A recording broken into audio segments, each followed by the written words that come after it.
Are you somebody that's suffering with hamstring pain or maybe hamstring tightness or an aching across the back side of your leg?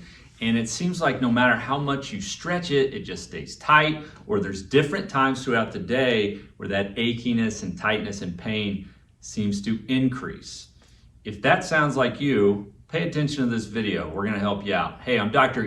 Putney with Wellington Family Chiropractic. And today I'm gonna give you a quick assessment in trying to figure out whether or not it's your hamstring that's gotten tight, or maybe you've strained your hamstring, or is it coming from somewhere else? Here's a little tip. A lot of times it's not the hamstring. So I get this complaint a lot. People will come in, they'll talk about one hamstring. I don't know what I did to it, it's just always tight. It's really achy. And now sometimes it's both hamstrings can do the same thing, but people will complain and they're stretching their hamstring, they're bending forward, they're trying to loosen it up, and they just can't seem to get anywhere with it. Well, what's my job on day one? If you come to my office and you're complaining about pain in your hamstring and tightness in your hamstring, the first thing we've got to identify is whether or not it's actually your hamstring. Because again, it could be coming from somewhere else. Typically, the culprit is the low back if it's not the hamstring. So the most important thing you can do, instead of just stretching that thing into oblivion and getting nowhere, is identify where it's coming from. Because if it is the hamstring, there's clearly things we can do in the office, and then I can set you up with at home so that you can work on the hamstring.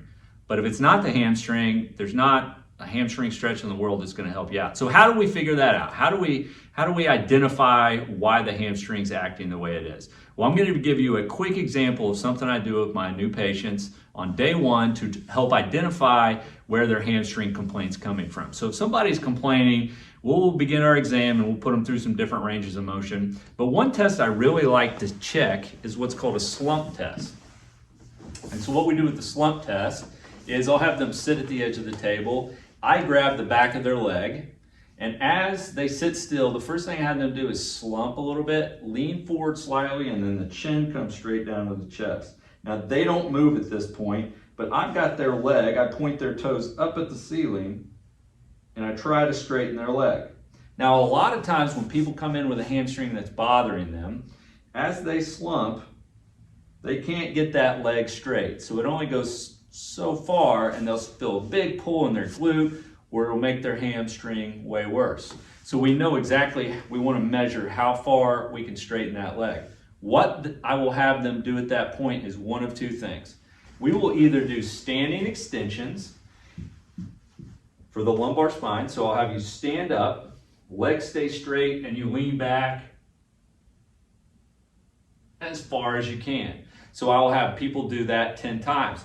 The other thing I'll have people do sometimes, instead of standing, we'll do it in lying. So they lie flat, push all the way up until their arms are straight, relax their glutes, breathe out, and let your low back sag into extension, or just that direction where it's your body's kind of leaning backwards.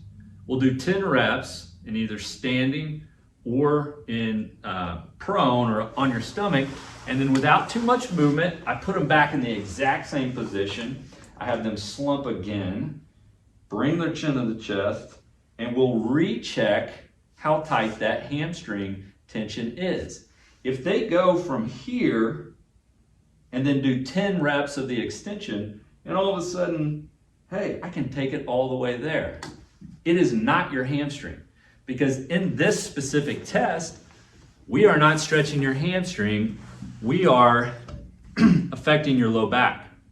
And so if we do 10 extensions, recheck the tension in the leg, and the hamstring all of a sudden doesn't feel tight, or maybe that pain's decreased, it's not your hamstring, it's coming from your low back. So from there, if that is you, what you would want to do is you'd want to continue to do that extension exercise. So what I would have people do is one set of 10 extensions on the hour until they really feel like that hamstring clears up. Now the other thing that happens sometimes is we'll extend them, we'll recheck their slump, and it's way worse. What's that tell you? Well, again, it's probably not the hamstring, it's just not the right exercise for them, or the right direction to load up their lumbar spine or their low back. So for those people, we have different exercises for the sake of today's video, I just wanted to give you one example. And the reason I give you that example is because it's the most common directional preference for low back pain that's causing hamstring issues. So give this a shot. If you're somebody that has hamstring issues, simple test. There's different ways you can test hamstring tension. I'm fully aware of that, but this is an easy one that anybody can really do on their own. Just the slump test. Check how much tension or the way that feels. Do 10 extensions. Recheck, get everything in the exact same position, and see how that feels.